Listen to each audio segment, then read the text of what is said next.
In this video, I'm sharing with you the 5 most common septic tank problems we fix and how you as a homeowner can prevent a total nightmare. Hey guys, Luke here with Luna Environmental. Let's dive into the first septic tank problem on this list that our technicians get called for most. High water levels. Now, when I say high water levels, I'm specifically talking about the water in the pump tank of your aerobic system, which is that final chamber within the overall system that's responsible for pumping out the wastewater after it's been cleaned. Once you get water rising in that tank beyond certain thresholds, that is when you begin to experience a high water problem. And if you've ever had a high water level, you've probably heard this noise.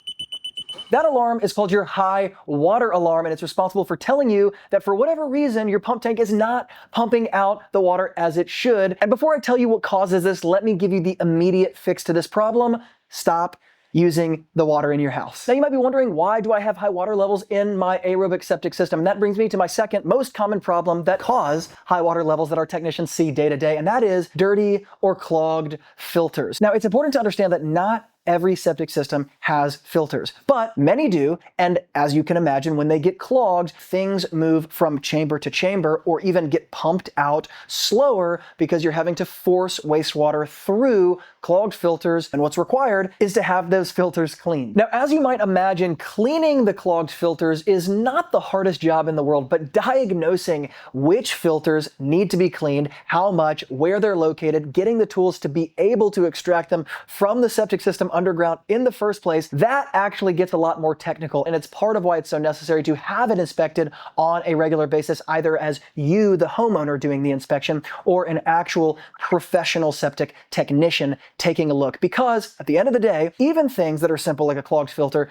can be difficult to access or even dangerous to access when you're not accustomed to dealing with these systems. Now, if you've got a septic system that's got some high water in it, or you've got some clogged filters, then you might imagine that as that stuff starts to build up and the problem goes unaddressed, you might start smelling some disgusting smells. And it doesn't take a genius to figure out that if you are smelling nasty septic fumes, it's probably an indication there's a problem with the septic system. Now, here's the distinction that can be helpful. If you're inside your house and you're smelling some nasty sewage fumes, it may just be that you're in a bathroom, for example, that rarely ever gets used. So it's not uncommon for us to experience homeowners calling us saying, hey, I'm in the guest bathroom, it smells really bad in here. And we say, do you ever use that bathroom? Does anyone ever come stay with you? And they say, well, no, it hasn't been used in a year. And essentially what's happening is because there's no water and there's nothing being run down the pipes in that particular bathroom, you're gonna find that often the water that should be sitting in that little P trap that actually keeps the fumes from coming back into your house might not be there anymore because the water's never used, and so the water just dries up in the pipes. And essentially it allows those smells to come back into the house. There could be other reasons, but that's actually not that uncommon. If, however, you're smelling some fumes or some odors or some sewage gas from outside your house around your septic tank, it can be an issue that your system is full and really needs to be pumped out. And it's important to understand that there can be other problems at the cause of those smells, but often it requires a pump out, and here's why. If you ask your standard septic technician how often your tank needs to be pumped out, they're probably going to say somewhere between 3 to 5 years. Now, that is not incorrect advice. In fact, it's often correct. However, when we give that advice ubiquitously to all homeowners, inevitably some homeowners are shocked when we come on location and say, hey, your sludge levels or your solid levels in your tank are beyond what they need to be. We really need to pump out the tank, get rid of all the solids, refill it, and then let this system keep working. And this actually just happened the other day with a homeowner. I was on location with one of our technicians, and she said, how could I need a pump out? I just had this done 1.5 years ago. I thought it was every 3 to 5 years. And as we talked more, we learned that she had 2 daughters that had just come from out of town or back from college to live with them. They added 2 new people in the house, and they were having a lot of their friends over because now their 2 daughters were back in the house. So all of a sudden, that septic system went from servicing a mom and a dad, 2 people in a home, to doubling that family size, and therefore putting more stress on the system in the form of solid buildup and essentially needing a pump out. So it is not at all a guarantee that if you have some odors around the septic system outside your house that you have to have a pump out, but it can be a common reason that you are experiencing some of those terrible smells because ultimately the system needs to be pumped out. Now, most septic system nightmares of replacing entire systems or having to fix fix a drain field and getting a $20,000 expense is actually more rare than it is common. And this next problem I'm highlighting is a great example of that. The fourth most common problem we see inside of any septic system are broken floats. And a broken float is kind of like the spinach in your teeth after lunch. You don't know how long it's been there, and it's kind of annoying to deal with, but it's ultimately a very fixable problem. Now, this is a quick example of a pump float. This sits in your pump tank. It's actually wrapped with this wire around the bottom of your actual pump that pulls the water from the pump tank. And as the water levels rise, the pump rises as well, and it triggers the pump to turn on and start pumping out the water. Of course, it's plastic on the outside, and while it is watertight, over time, as this sits inside of a septic tank, that plastic can begin to degrade, break down, and on screen, you can see a quick screenshot of a different type of a yellow pump float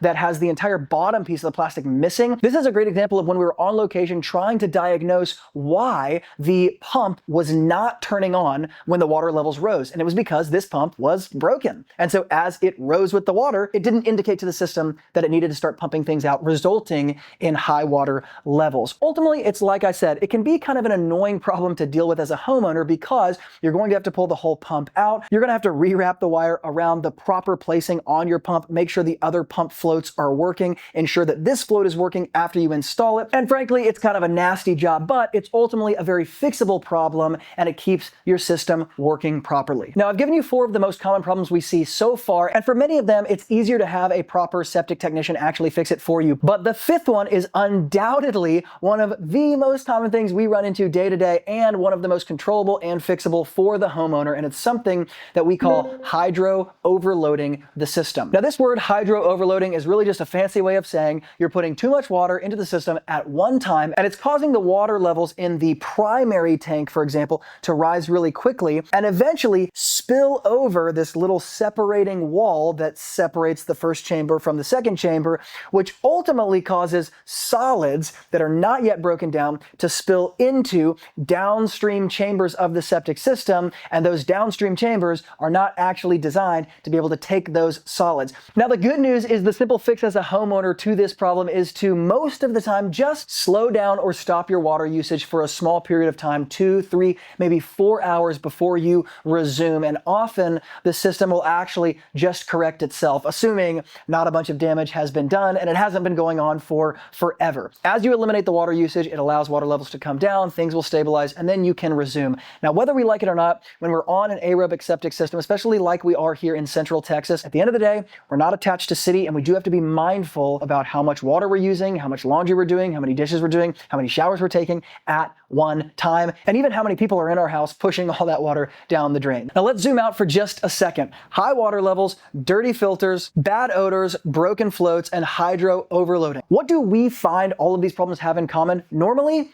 it's a lack of maintenance on the system. Homeowners have the septic system underground and they never think about it until a problem arises. At the end of the day, septic systems are simple, but they're made up of a bunch of moving parts, electrical components, mechanical components. They rely on oxygen and bacteria to break things down. They rely on pumps and filters to be cleaned. And if they're left to be, they will create bigger problems that are ultimately more expensive over time. But the good news is most catastrophic failures in a septic system are actually relatively rare. And the problems that we see most day to day here in Central Texas are just small fixes that could have been caught through inspections and are generally not caught until someone's experiencing an issue. So ultimately, some of the easiest ways to ensure that you get the full lifespan out of your septic system is simply routine maintenance, paying attention to alarms and ensuring they don't go ignored, and being conscious of general water usage or even solids going down the drain like in a disposal. Now, if this video helped you understand your own septic system just a little bit more, hit the share button and send it to a friend that you think would benefit from this in the exact same way that you did. Remember, our goal here is to make septic simple. And from Luke here at Luna Environmental,